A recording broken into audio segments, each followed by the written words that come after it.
ये जो electoral bond वाले पकड़े गए,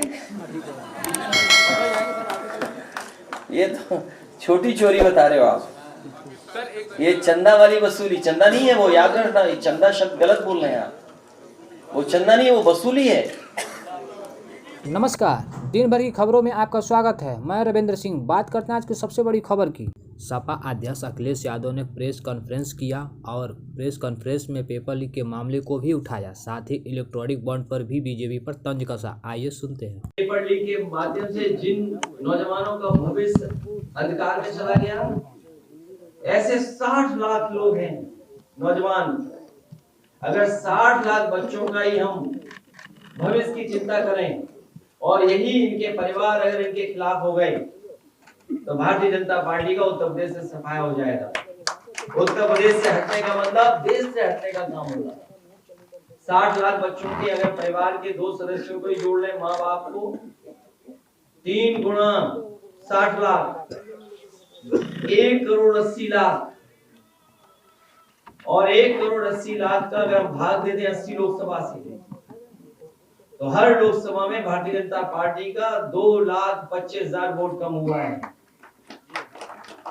सोचिए, अगर यही नौजवान और उनके परिवार के सदस्य भारतीय जनता पार्टी के खिलाफ खड़े हो जाएंगे, तो उत्तर प्रदेश से भारतीय जनता पार्टी का सफाया होना निश्चित है। इस काम को आगे बढ़ाने का काम समाजवादी लोग करेंगे। और जो चंदा के नाम पे वसूली हुई है, अब तो साफ हो गया है। ईडी, सीबीआई, इनकम टैक्स भेजिए, बाद में पैकेज ले लीजिए, ईडी, सीबीआई, इनकम टैक्स घर वापस चली जाएगी।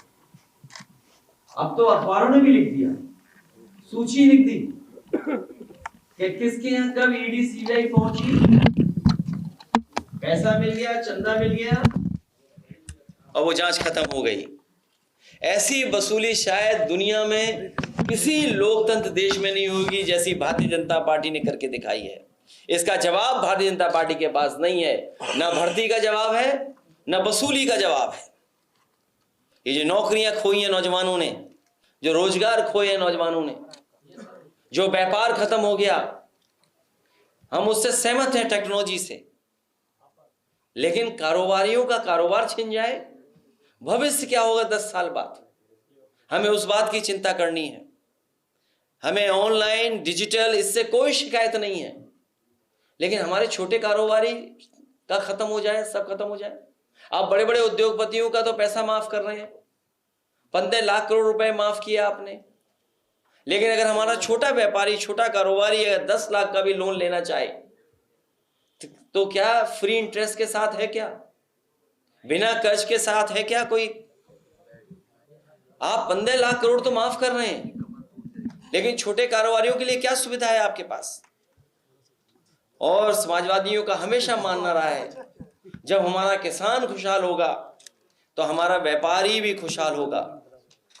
समाजवादी लोग उसी दिशा में काम कर करके अपने किसान को खुशहाल करेंगे और व्यापारियों को सुरक्षा और सम्मान दिलाने का काम समाजवादी लोग करेंगे। इतना ही नहीं, स्वास्थ्य विभाग पर भी सवाल खड़े किए। ये प्रशासन की नाकामी है। मैंने कल भी कहा था और फिर कहता हूं, कई विभागों में कंपटीशन चल रहा है कि कौन अपना स्तर ज्यादा गिराएगा। स्वास्थ्य विभाग उत्तर प्रदेश की किसी कोने में आप पता कर लीजिए।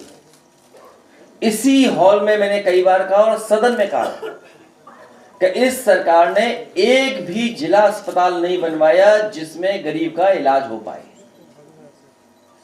जितने मेडिकल कॉलेज बने हैं वो आधुनिक खंडर हैं।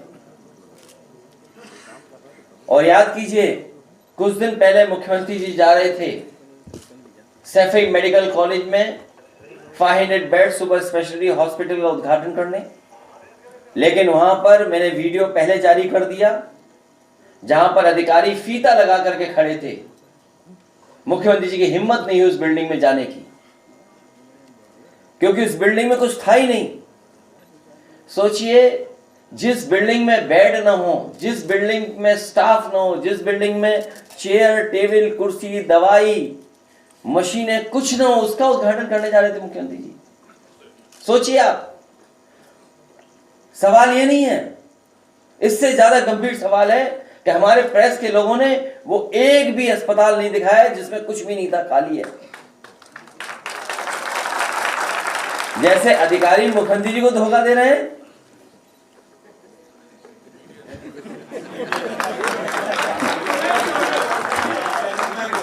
इतना ही नहीं, किसानों की समस्या, महंगाई, बेरोजगारी और गरीबी पर भी बात की।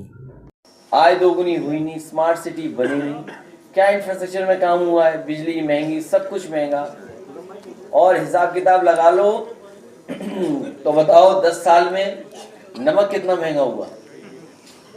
और इन्हीं की सरकार में एनसीआरबी का आंकड़ा कहता है 1 लाख किसान ने आत्महत्या की है। 1 लाख किसान ने, क्या आप कल्पना कर सकते हैं 1 लाख किसान इस देश का आत्महत्या कर ले। नौजवान आत्महत्या कर रहे हैं, पेपर नहीं लिख पाए, परीक्षा कैंसिल हो गई, आत्महत्या कर ली। डिग्री जला करके चले गए, कहा कि इस डिग्री से मुझे कोई नौकरी नहीं मिलने वाली है। माँ बाप को माफी मांग के चले गए। सोचिए आप।